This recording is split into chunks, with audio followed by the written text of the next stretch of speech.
की Broadway shows किंवा stand up वगैरे ज्याच्यामध्ये स्टोरीज सांगतात, ऍक्टिंग करतात, डायलॉग म्हणतात, थोडंसं हे करून दाखवतात, क्राऊड वर्क करतात.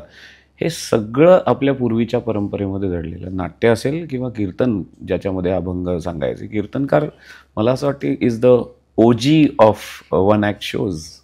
आपलं दुर्दैव आहे, पण गिटारचा आवाज हा संवादिनीपेक्षा जास्ती लोकांना माहिती आहे. त्या गिटारच्या आवाजाचा आधार घेऊन मी या तरुण पिढीला त्या संवादिनीच्या आवाजापर्यंत घेऊन जाईन का? हा पहा, हे आपलं देव आशीर्वाद देऊनच पाठवतो तशी कट्यार काळजात घुसली असेल. कारण त्याची ऑल स्टार्स असे होते, तुम्ही विचार करा. दार्वेकर मास्तर, नंतर पणशीकर, वसंतराव आणि आमचे अभिषेकी बुवा, प्रसाद सावकर, तुम्ही घाणेकर, जितकी नावं घ्याल ते सगळी मंडळी ऑल स्टार्सच होती. रियाज ही साधकाची गरज आहे. म्हणजे मला शास्त्रीय संगीत चांगलं गाता यावं म्हणून मी रियाज करतोय असं नाहीये. मला रियाज करायला आवडतं म्हणून मी चांगलं गातो. म्हणजे आयुष्य समृद्ध करणार आहे, त्याच्यासाठी एखाद्याला मिळालेलं क्षणिक जर एखादं काहीतरी सुख असेल तर त्याच्यावरती आपल्या आयुष्यात कशाला त्रास करून घ्यायचा? घेऊ नये. मित्रांनो, अभंग आणि वारी हे मराठी माणसाच्या अतिशय जिव्हाळ्याचे विषय आहेत आणि आज त्याच्याचबद्दल आपण सुप्रसिद्ध गायक महेश काळे यांच्यासोबत गप्पा मारल्यात. मला खात्री आहे की आजचा पॉडकास्ट हा प्रत्येक मराठी माणसाला शास्त्रीय गायन ज्यांना आवडतं त्यांच्यासाठी खूप स्पेशल ठरणार आहे.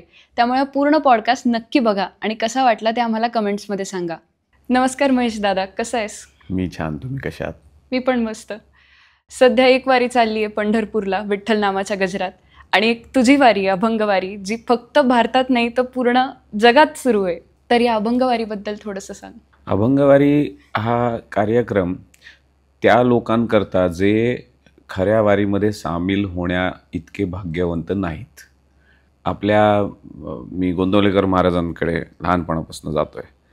आम्हाला सांगितलं जायचं की जिथे असाल तिथे पूजा करा रामाची, डोळे मिटा, आपण राम मंदिरात जातोय असा विचार करा, मानसपूजा करा, मानसपूजा.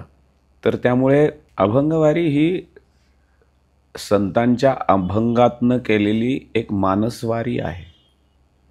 ती मुद्दाम त्या काळात किंवा त्या काळाच्या जवळपास केली जाते. आता काल आषाढी एकादशी होती, माझंही अभंगवारी आषाढी एकादशीला होती. त्याच्या आदल्या दिवशी मुंबईला होती, काल पुण्यात होता, त्याच्यापूर्वी इंदोरला होता. आणि जशी परत वारीनंतर वारी जरी संपली तरी डोक्यातले तो क्षण जो असतो किंवा तो अनुभव असतो तो सरायला थोडा वेळ लागतो. तसंच आता दिल्ली, कलकत्ता, बेंगलोर, नागपूर, चेन्नई अशा ठिकाणी वारी घेऊन जाणार.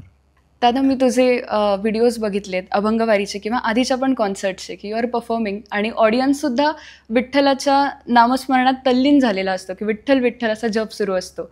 आणि महाराष्ट्रीयन मराठी माणसाला तर विठ्ठल जवळचा आहेच, पण एखादा नॉन मराठी किंवा नॉन इंडियन माणूस जेव्हा सहभागी होतो तेव्हा आय एम शुअर की त्यालासुद्धा तो एक्सपिरियन्स तितकाच भारावून टाकणारा असतो. बरोबर आहे. तर हे मला थोडंसं जाणून घ्यायचं की जेव्हा एखादी व्यक्ती की भारतीय नाही आहे आणि ती हा अनुभव घेते तेव्हा तिला कसं वाटतं?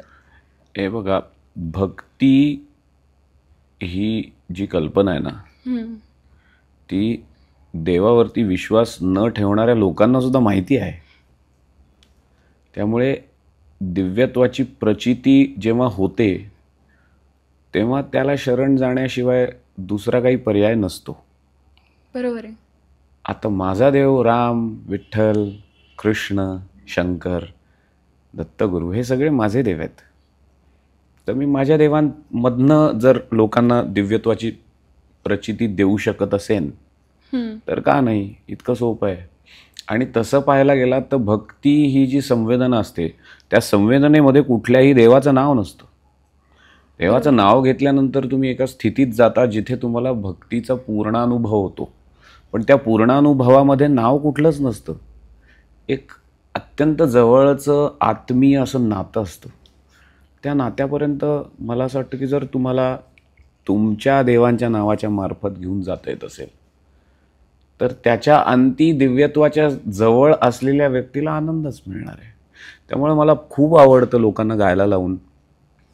तुम्ही म्हणालात तसं मी आत्ता हा 23-24 कार्यक्रम झाले माझे. युरोपमध्ये खूप शहरांमध्ये, देशांमध्ये, त्याच्यानंतर अमेरिकेतल्या बऱ्याच, कॅनडातल्या बऱ्याच ठिकाणी गेलो.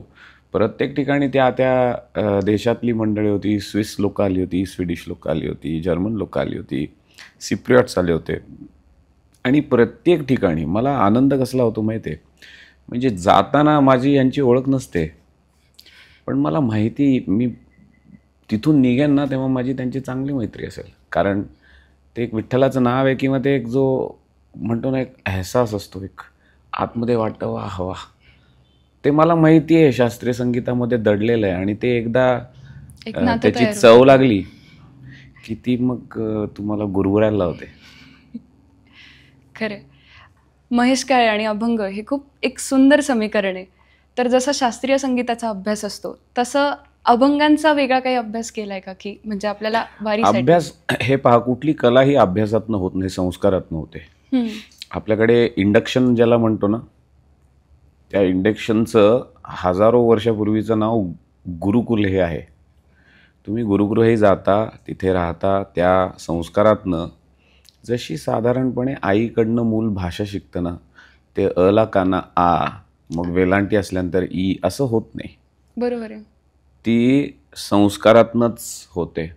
मनाचे श्लोक तुम्ही जेव्हा म्हणता, रामरक्षा जेव्हा तुम्ही म्हणत असता, तेव्हा तुम्हाला त्याचा अर्थ माहीत नसतो, तो उमगत जातो हळूहळू. म्हणजे एका वयामध्ये तर हे शब्द आहेत हेही माहीत नसतं, हा फक्त ध्वनी रूप आहे एवढं कळतं. पण त्या ध्वनी रूपामध्ये खरी नाती तयार होतात. आई म्हटल्यानंतर आई येते आणि मला जेवायला देते, मला प्रेम करते, गोड पापा देते. बाबा म्हटल्यानंतर गोंजारतात. त्यावेळेला त्या अर्थांचं, त्या ध्वनी रूपाचं जे त्याचं ट्रान्सलेशन असतं ना, ते एका सुंदर भावनेत असतं. त्याच्यानंतर कळतं हे शब्द आहे, मग नंतर ही भाषा आहे. माझं नशीब खूप छान, मी अशा घरात जन्माला आलो. आमच्याकडे मी गाणं करणारा पहिला आहे. संगीत हे घरी कायम असायचं. तसंच माझ्या लहानपणापासून मी माझ्या आईकडे शास्त्रीय संगीत शिकलो आणि माझ्या वडिलांकडे अभंग शिकलो. आम्ही लहानपणापासून, मी मगाशी गोंदवलेकर महाराजांचा उल्लेख केला, इथे पुण्यात एक भजनी मंडळ आहे आणि त्या भजनी मंडळामध्ये दर रविवारी फिरती आरती असते. काकडा आरती पहाटे 5:30 वाजता, संध्याकाळी 5:30 वाजता, अशी काकडा आणि आरती. आणि दर गुरुवारी लिखिते राम मंदिर म्हणून होतं, एक लक्ष्मी रोडवरती रामाचं मंदिर आहे, तिथे भजन. त्यामुळे मनी नाही भाव आणि देवा मला पाव देवा अशाने, तेव्हा मला छान असं वाटायचं, अरे वा किती छान आहे. किंवा मिथ्या धाव मनाची मरजी देवाची, किंवा कुठले उसडोंगा परिरसन हे डोंगा, खूप वेगवेगळी धन्य देवा तुझी करळी, नारळाच्या आत पाणी. मला इतकं छान वाटायचं की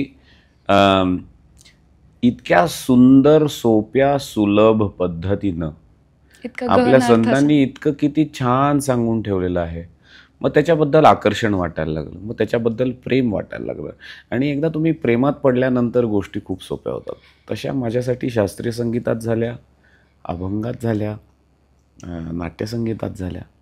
माझं गाण्यावर मुळच खूप प्रेम आहे, त्यामुळे ते प्रेम शिकायचं कसं हे शिकवतं.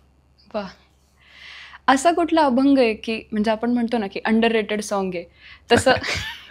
म्हणजे काय होतं की काही अभंग असे असतात की जसं बोलावा विठ्ठल, पहावा विठ्ठल हे सगळ्यांना माहिती आहे, पण तुम्ही लहानपणापासून ऐकत आलायत किंवा तुम्हाला माहिती आहे, तुमच्या जवळचा अभंग आहे की त्याच्यावर काहीतरी तुम्हाला छान अजून करायचं. मी तुम्हाला सांगतो, माझे वडील ना त्या काळात मुंबईमध्ये नोकरी करत होते. बँक ऑफ महाराष्ट्रामध्ये माझे वडील काम करत असत. त्यामुळे ती सिंहगड घेऊन यायचे, आल्यानंतर आंघोळ करायचे आणि मला समोर बसवायचे शनिवारी आणि मला एक अभंग सांगायचे.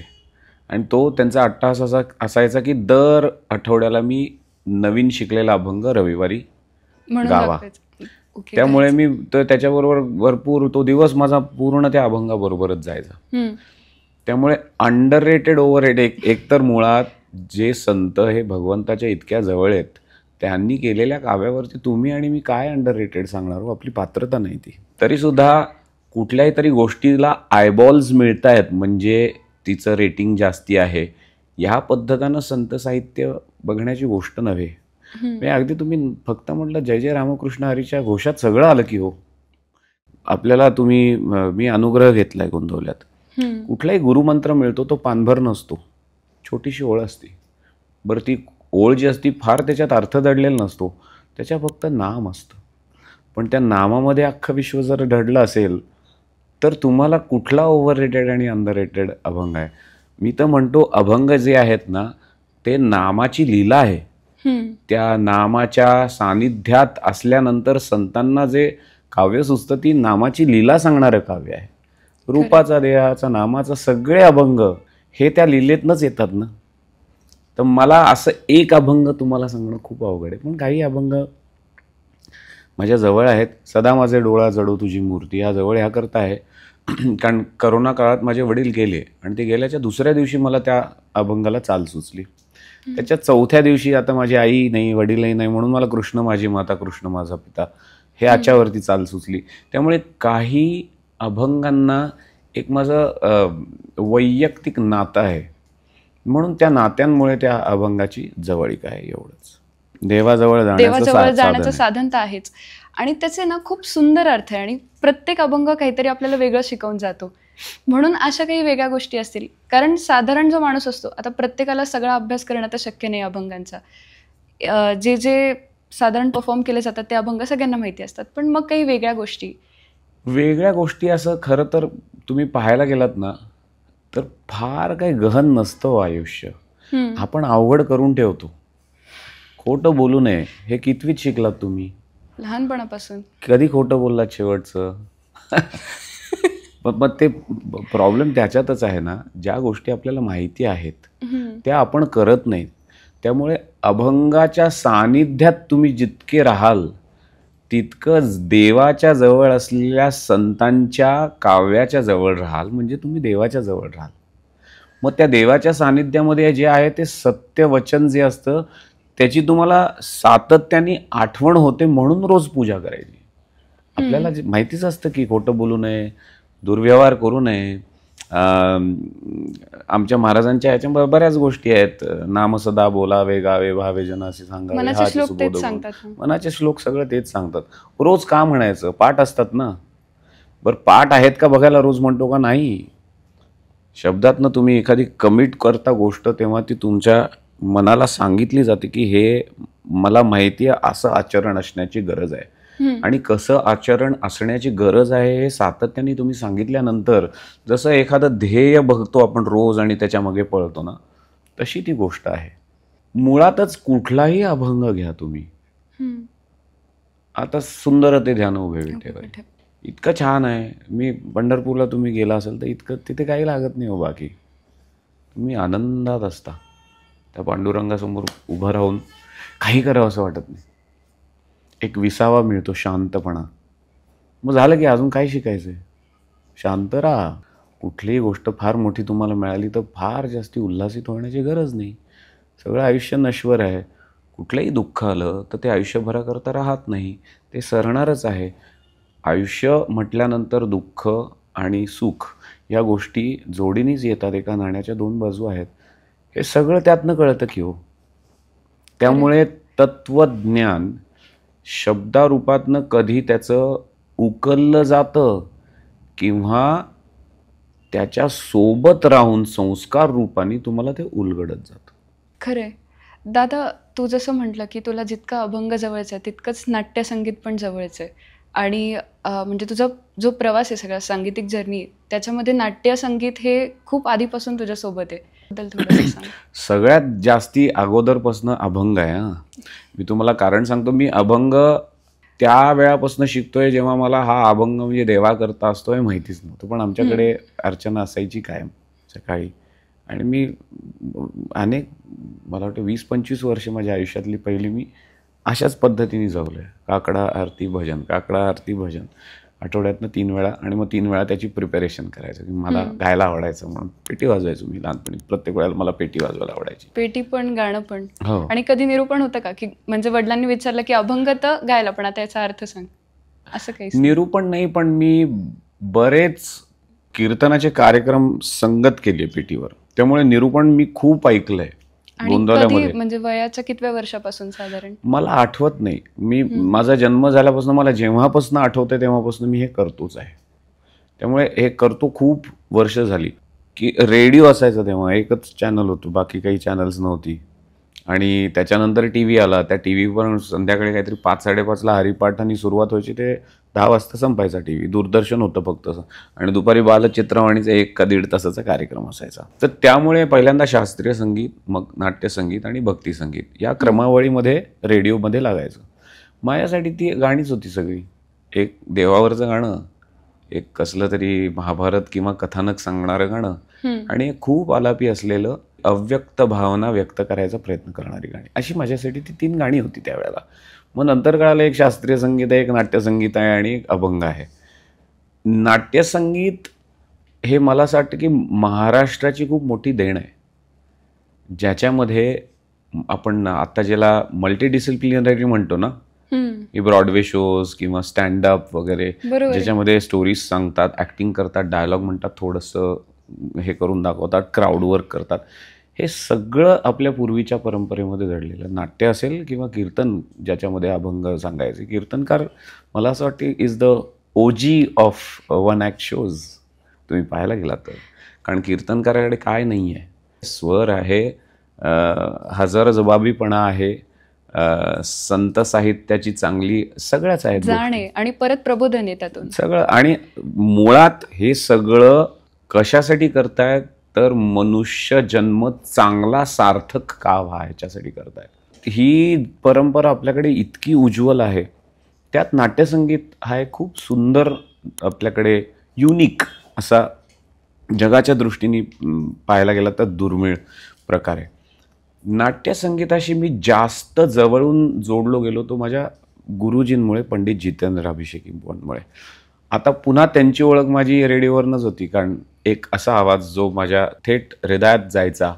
मग नंतर त्या आवाजाला एक चेहरा मिळाला जेव्हा मला अभिषेकी बुवांच्या घरी जाता आलं. ह्याला शिकवा म्हणून रवींद्र पाटणकर म्हणून होते, ते घेऊन गेले मला त्यांच्याकडे.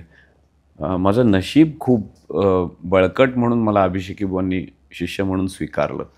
आणि साहजिकरित्या संगीत मत्स्यगंधा, कट्यार काळजात घुसली, ययाती देवयानी, अशी 18-19 खूप मोठी नाटकं ज्यांनी संगीत केली होती, त्यांचा शिष्य असल्या कारणाने ते वारशात माझ्याकडे नाट्यसंगीत आलेलं आहे.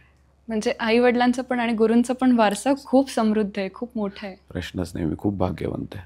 कट्यार काळजात घुसलीचा आता उल्लेख केला, तर म्हणजे तुम्ही नाटक पण केलेलं आहे आणि त्याच्यानंतर जेव्हा चित्रपट आला तर त्याच्या गाण्यासाठी राष्ट्रीय पुरस्कार पण मिळालेला आहे. दोन्हीची जर्नी कशी होती? मग दुसरी जी जर्नी होती त्याची मुहूर्तमेढ त्या कट्यार, म्हणजे गुरुजींकडे गेलो ना, त्यात सगळी ती, म्हणजे ते कसं असतं ना, ते बीज असतं ना, त्या बीजामध्ये फांदी पण असते, पानं पण असतात, फुलं पण असतात, फळं पण असतात, पण नियोजनाच्या स्वरूपात असतात, दिसत नाही.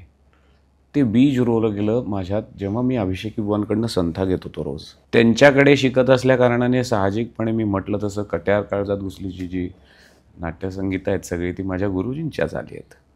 त्यामुळे ते माझ्या रक्तात आल्या. मग त्यातनं जेव्हा कट्यार काळजात घुसली नाटक करायचं ठरलं, राहुल, सुबोध, मी, आम्ही तिघांनी म्हणून ते जे नाटक केलं, त्यामध्ये नैसर्गिक पद्धतीने ते अवतरलं. मग त्याच्यानंतर सुबोधनी जेव्हा कट्यार फिल्म करायची झाली, कट्यार नाटकामध्ये राहुल खान साहेबांची भूमिका करायचा, मी सदाशिवची भूमिका करायचो. तर साहजिकपणे खान साहेबांची गाणी त्यांनी गायले, सदाशिवची गाणी मी गायलो. त्यामुळे ही इतकं सुंदर स्वप्नवत होतं म्हणायला हरकत नाही. पर ती गात असताना मला माझ्या गुरुजींची गाणी गायला मिळाली. बरं, घेई छंद हे संथ लयीतलं सदाशिवच्या वाट्याला होतं नाटकामध्ये, पण ते चित्रपटामध्ये मला जलद लयीतलं सुद्धा गायला मिळालं. त्यासोबत शंकर एहसान लोय सारख्या समृद्ध संगीत दिग्दर्शकांसोबत काम करता आलं, त्यांची नवीन गाणी गाता आली. काही कलाकृती असतात ना, ज्या देव आशीर्वाद देऊनच पाठवतो, तशी कट्यार काळजात घुसली असावी. कारण त्याची ऑल स्टार्स असे होते, तुम्ही विचार करा, दार्वेकर मास्तर, नंतर पणशीकर, वसंतराव आणि आमचे अभिषेकी बुवा, मग प्रसाद सावकर, तुम्ही घाणेकर, जितकी नावं घ्याल ते सगळी मंडळी ऑल स्टार्सच होती.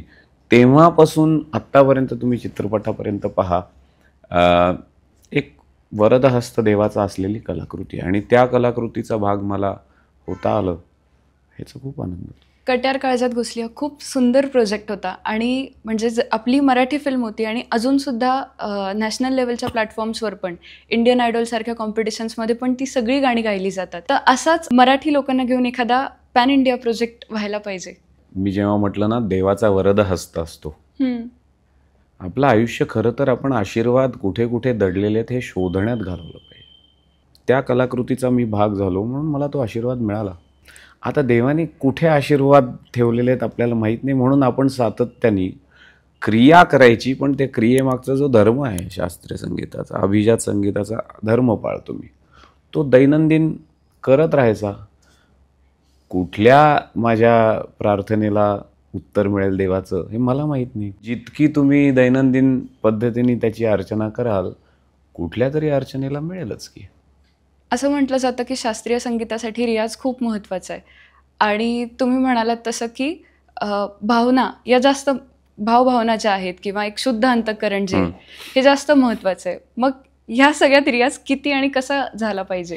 रियाज महत्त्वाचा आहे असं म्हणण्यापेक्षा रियाज ही साधकाची गरज आहे. म्हणजे मला शास्त्रीय संगीत चांगलं गाता यावं म्हणून मी रियाज करतोय असं नाही आहे. मला रियाज करायला आवडतं म्हणून मी चांगलं गातो. ते त्या पद्धतीचं गणित आहे. तुम्हाला एक आता कुठली आवडता पदार्थ कुठला सांगा तुमचा? पुरणपोळी. पुरणपोळी खाताना मोजता का तुम्ही? आज असं मी आता ताटावर बसले, मी 2च्या वर एकही खाणार नाही. 2मध्ये माझं सॉलिड पोट पण भरणार आहे, मन पण भरणार नाही ना. ती पोट भरेसपर्यंत आणि मग नंतर चतकर मन भरेसपर्यंत खाता की नाही, आणि झाल्यानंतर मोजता की नाही. रियाज मोजायचा नसतो. मुळात जी तुम्ही स्वतःनीच ठरवलंय की मला ही गोष्ट करायची आहे, मला ही गोष्ट खूप आवडती, मग त्याच्यात कशाला हिसाब करत बसायचा? हिसाब हा प्रेमात नसतो. प्रेमात फक्त शरणागती असते. खरं प्रेम जे असतं ना, ते फक्त द्यायचं असतं. मग मी मगाशी म्हटलं तसं आशीर्वादात स्वरूपात जे मिळेल ते आपलं. पण प्रेम करणं ह्या क्रियेतच किती सुंदर गोष्ट आहे. मला गाण्याबरोबर राहता येतं आहे, हेच किती सुंदर आहे. आता त्या गाण्यात मी राहिल्यानंतर मला काय मिळेल आणि मला जे मिळतंय त्याचं मी काय करेन याचा काय संबंध आहे? तो देवाच्या सानिध्यासारखं आहे. देवाच्या समोर उभा राहून नमस्कार करून काहीतरी सतत मागत असतो. कशाला मागायचं? देवाला माहीत नाही का आपल्याला काय पाहिजे? ज्यांनी अख्ख्या विश्वाची निर्मिती केली आहे त्याला आपण काय विचारायचं? त्याला माहिती आहे ऑलरेडी. मग तुझ्या प्रेमाकरता मी तुझं नाव घेतो, असं जे करतात ते संत ना, त्यांच्यामध्ये आणि आपल्यात फरक काय? मग तशी जे साधना करतील ना ते खरे साधक गाण्याचे. म्हणजे व्यवहाराच्या दायऱ्यामध्ये आपल्याला सगळ्यांना राहायला लागतं. कारण दुपारच्या आमचे बुवा म्हणायचे तसं, दुपारच्या भुकेला भातखंड्यांच्या बंदिशी खाऊन पोट भरत नाही. व्यवहार आमच्या गोंदवलेकर महाराजांनी सांगितल्यासारखं मिठासारखं करावा. चव ठीक राहील इतकाच तो ठेवावा. अतिरिक्त एरवी सत्व कशात आहे ते खावं. तर पॅन्डेमिकमध्ये मी तुम्हाला सांगतो, म्हणजे सगळ्याच आपल्या लोकांचं खूप हालाचे, म्हणजे मनुष्य जीवाचेच हाल चालले होते. कलाकारांचे विशेष झाले कारण त्यांना काम शून्य झालं. परंतु मला कार्यक्रम मिळत नाही म्हणजे माझं गाणं थांबलं नाही ना. मग घरी रोजच गाऊ शकतो मी. बरं, ते रोज घरी गायची मला सवय होती म्हणून मला त्रास नाही झाला. त्यामुळे रियाज का किती? गाण्याच्या प्रेमाकरता. गाणं कशाला? कुठल्याही गोष्टी. रियाज हा फक्त शास्त्रीय संगीताचाच नसतो. तुम्ही आता टेनिस जो खेळत असतो ना, तो एकच शॉट खूप वेळा मारत असतो, तो रियाजच आहे की हो.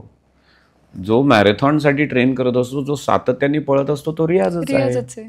तुम्ही एका कुठल्याही क्रियेवरती हट्ट म्हणून जेव्हा राहता तर ती साधनाच आहे. आणि ही साधना हट्टाच्या अंती काय मिळावं हा नाही, खरं हा सहवासाचाच हट्ट असला पाहिजे. ज्याला सहवासाचा हट्ट आहे ना त्याला अंती काहीतरी बरंच मिळतं. काय डेस्टिनेशन नाही आहे, ती जर्नी आहे. Journey is destination. खरे. तुम्ही जसं म्हटलं की हे प्रेम आहे, ही एक साधन आहे आणि ते मिळणंच खूप मोठं ब्लेसिंग आहे.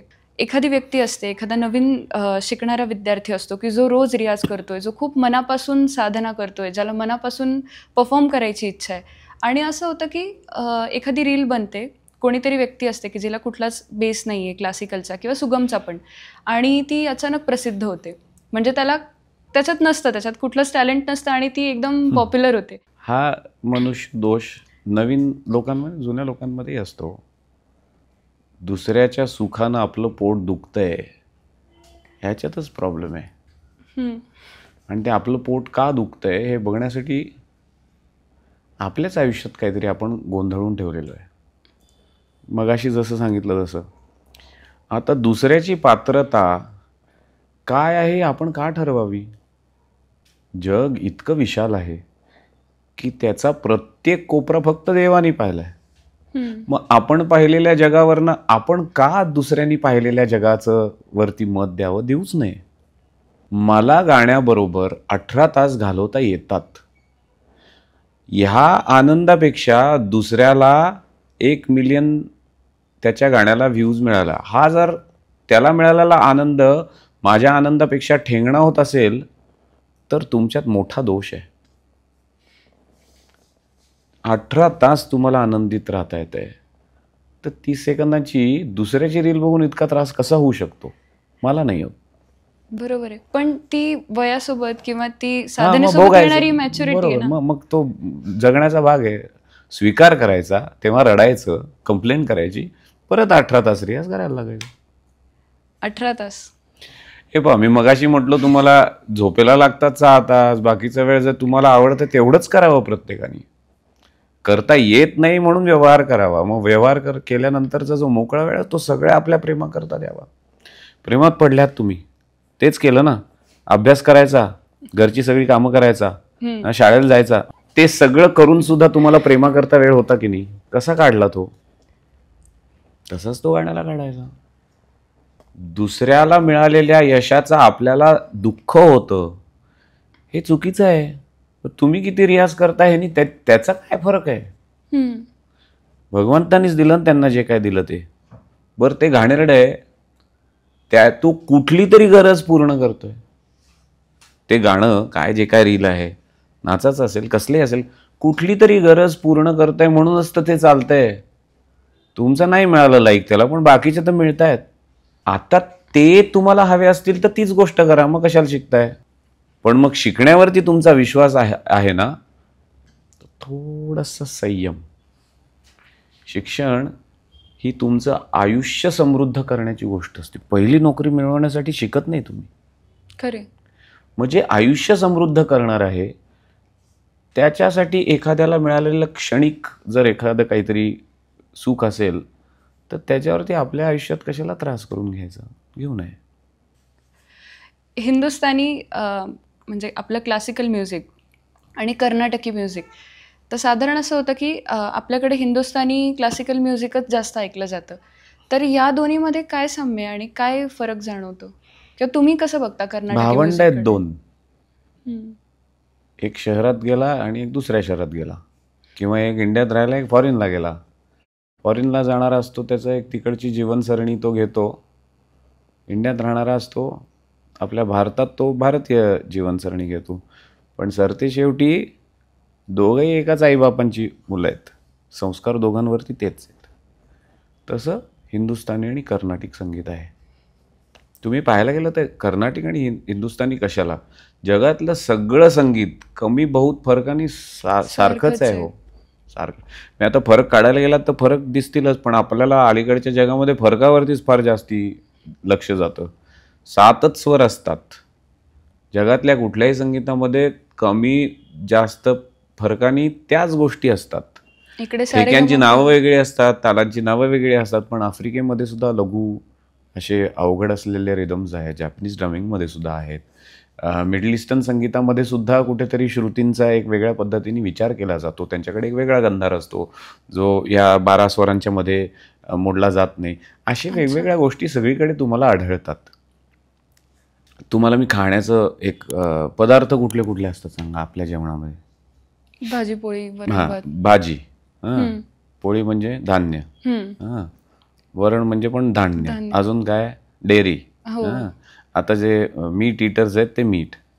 आता जगातलं कुठलंही कुझिन सांगा, हे सोडून काही असतं? सगळीकडे तेच असतं, फक्त फोडणी द्यायची पद्धत वेगळी. थोडेफार मसाले हिंदुस्थानी वेगळे. फोडणी एक थोडी वेगळी देतात, साऊथ इंडियन थोडी वेगळी फोडणी देतात. जेवण तेच आहे. जेव्हा तुम्ही परदेशात शोज करतात, स्टॅनफर्ड जॅझ फेस्टिवल जसं आहे, तर मग त्यावेळी ही फोडणी कशी जमून येते? ही फोडणी, हे पहा, आता तुम्ही जर जेवण करत असाल, तुमच्या पाहुण्यांना जर बोलवत असाल, तर तुम्ही विचारता की नाही तुम्हाला तिखट किती चालतं?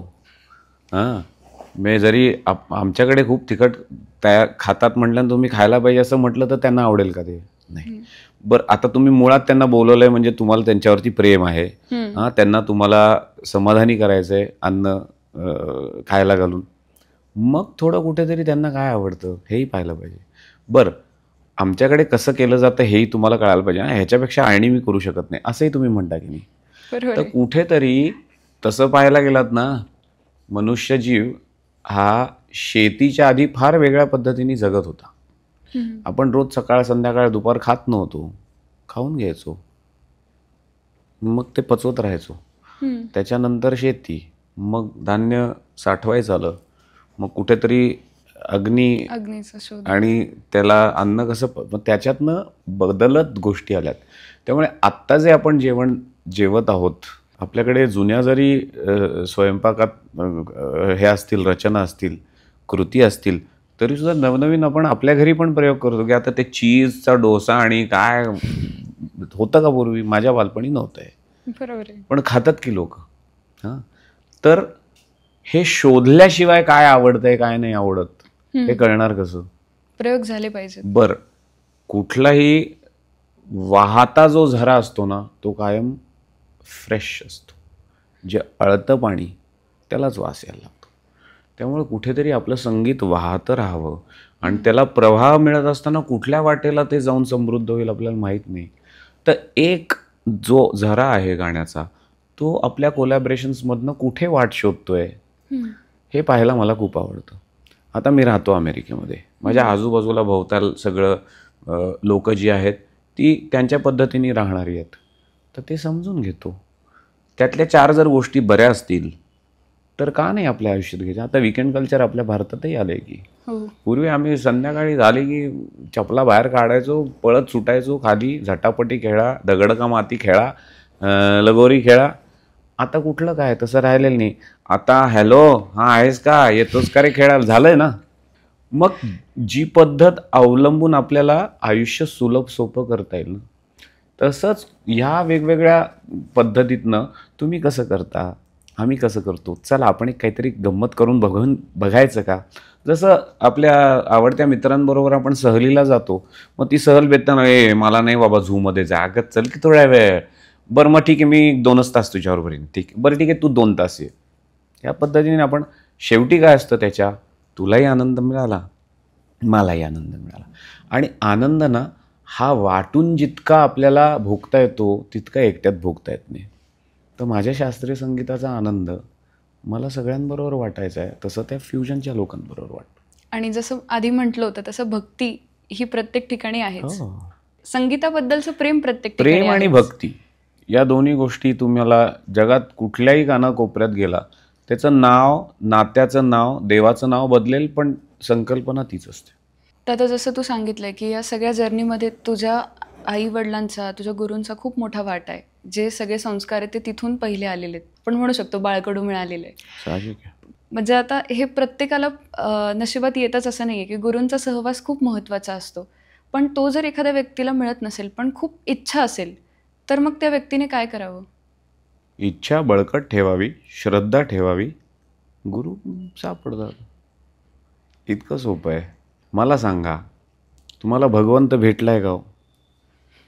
नाव घेता ना रोज, आणि त्या नामातच भगवंत आहे शेवटी.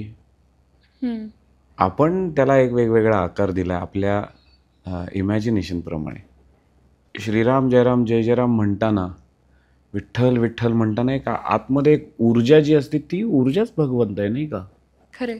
तसंच तुमची जी इच्छा आहे ना, प्रत्येक वेळेला इच्छेला जेव्हा साधनेनं गती मिळते ना, ती गती तुम्हाला गुरुपर्यंत बरोबर घेऊन जाते. ती करत राहा, आज ना उद्या गुरु मिळतात. आणि जोवर तुम्हाला देहरूपी गुरु मिळत नाही तोपर्यंत तुम्ही तुमच्या साधनेला गुरु माना. आता साधारण एक शास्त्रीय संगीताबद्दल काही समज असतात की तुम्ही इतके इतके तास रियाज केलं पाहिजे, तुम्ही अशा अशा वेने गेलं पाहिजे. आजचं जे आपलं डिस्कशन होतं ते माझ्यासाठी पण काय म्हणतात खूप असं आय ओपनिंग किंवा खूप वेगळ्या गोष्टी देणारं होतं. आणि जसं तू म्हटलं की प्रेम आणि साधना या गोष्टी मनापासून केल्या तर मग that is the journey and that is the destination. दुसऱ्या कशाचीही गरज नसते. अगदी बरोबर. तर आणि मला खात्री आहे की अभंगवारी हा जो तुझा कार्यक्रम आहे याच्यातून लोकांना सुद्धा हाच अनुभव, हीच प्रचिती मिळत असणार आहे. आता अभंगवारीच्या नंतरचे पुढचे कुठले असे प्रोजेक्ट? 24 तास घालवून सुद्धा आपल्याला गोष्ट जी हवी आहे ती पूर्ण पद्धतीने पकडता येते का? नाही. त्यामुळे रियाज किती करावा? निरंतर करावा. अभंगवारी या शब्दाचा काय अर्थ आहे? निरंतर यात्रा करत राहणं ह्यालाच साधना म्हणतात. अभंगवारी या शब्दालाच साधना म्हणतात. तुम्ही पहा, वारकरी एका ठिकाणून दुसऱ्या ठिकाणी, एका थांब्याहून दुसऱ्या थांब्यापर्यंत जातात. तितकी केली सुद्धा ती वारीच आहे हो. हा एक थांबा एक आयुष्य सुद्धा असू शकतो. आणि अनेक थांब्यांनंतर मला मोक्षरूपी पांडुरंगाकडे जर जायचं असेल तर खूप जन्म घ्यायला लागतात. तसंच संगीताचं आहे, अथांग आहे, त्याचा तुम्हाला तळ गाठता येत नाही. पण तळ गाठता येत नाही म्हणून जर सोडून देणारे तुम्ही असाल तर तुमचं त्या गोष्टीवरती प्रेमच नाही. कारण ज्याचं गोष्टीवरती प्रेम असेल तो तळाच्या शोधात नसतो. जोवर तळ येत नाही तोपर्यंत त्या प्रेमाच्या झऱ्यात तो वाहत राहतो. त्यामुळे अभंगवारी का? कारण माझ्यासाठी अभंगवारी ही साधना आहे. आता किती संत वाङ्मय आपल्याकडे सांगा, आपण आयुष्य गेलं तरी तितकं त्याचं करू शकत नाही. मग किती कार्यक्रम केले पाहिजेत? अगणित. तसंच शास्त्रीय संगीत आहे माझं, तसंच नाट्यसंगीत आहे. अशी अनेक प्रोजेक्ट्स आहेत. तुम्ही जो आत्ता प्रश्न विचारलात तसं पहा, प्रत्येक काळ जो येतो ना तो काळ एक वेगळी गरज घेऊन येतो.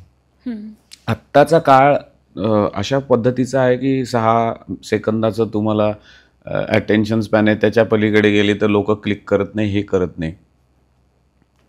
आता हा डिक्टात म्हणून घेऊ नये की आता असे ना मग 6 सेकंदाचंच गाणं करायचं नाही.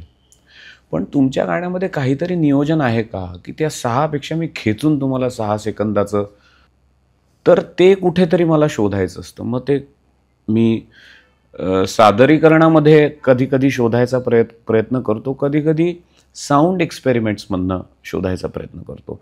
आता समजा भवतालामध्ये एका पद्धतीची वाद्य वाजतात.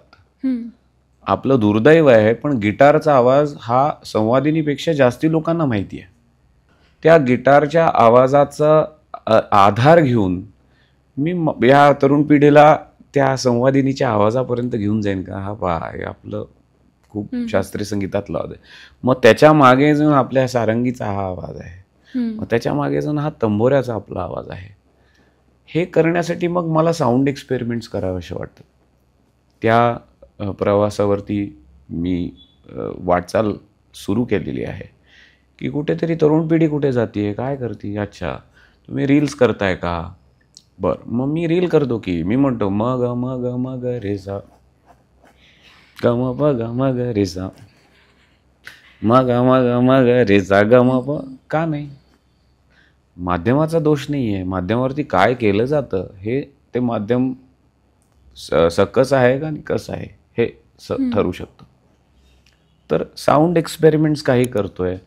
आपली शास्त्रीय संगीताची परंपरा जी खूप समृद्ध आहे ती सुलभ करून, त्याचा गाभा न घालवता ती सुलभ करून पुढच्या पिढीपर्यंत कशी घेऊन जायची, अभंगांची गोडी नवीन तरुण पिढीला कशी. काल काही सुंदर गोष्टी घडतात पहा. एक बेळगावचं ना, बेळगाव कर्नाटकातलं एक कुटुंब होतं, ते सगळी लोक आली होती. मला मेसेज आला होता त्यांचा, पण कार्यक्रमाच्या गडबडीमध्ये मला भेटता आलं नाही. ते 4 तास लोक थांबली होती. ते म्हटले आम्ही हा जो छोटं तहानं बाळ होतं, 2 महिने त्यांनी त्याला नाव दिलं नव्हतं कारण त्यांचा हट्ट होता की मी त्याला नाव द्यावं. का? तर कानडा राजा पंढरीचा आहे, त्याची आई गाणं ऐकत होती आणि ते ऐकत असताना काय तो हालचाल करायचा. आणि आत्ताही कानडा लावल्यानंतर तो शांत, काल इतकं मी तुम्हाला व्हिडिओ दाखवतो, शांत माझ्याकडे बघत होतो. मी त्याच्याकडे बघून त्याला कानडा राजा आणि मला नाव द्या म्हटले त्या मुलाला. इतकं ऊर्जा जर मिळत असेल तर आपल्या शास्त्रीय संगीतामध्ये, अभंग संगीतामध्ये काहीतरी दडलं असेल ना. मग मी मगाशी म्हटलं तसं आनंद तेजासारखा आहे.